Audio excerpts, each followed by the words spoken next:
Sir, may nagtatanong dito, sir. Yes.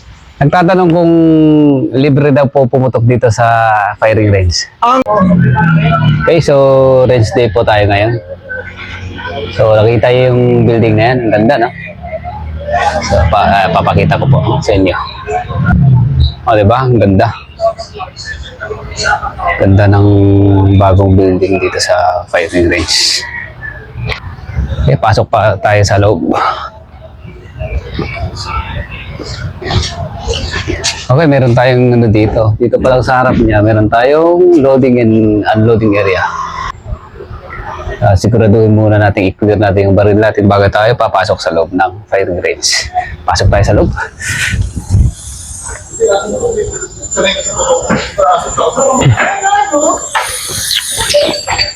Okay, sa mga nagtatanong pala na kung libre po tayong pumutok dito sa firing range. Sir, may nagtatanong dito, sir. Yes. Nagtatanong kung libre daw po pumutok dito sa firing range. Ang libre lang po yung mga police Quezon City. Opo. Kung mga civilian po, may range fee po kayo. Pero kung puputok po kayo, dapat dala nyo po yung 3 papeles ng baril. Unang-una, yung LTAP, firearms registration, and permit to carry. Or PTT.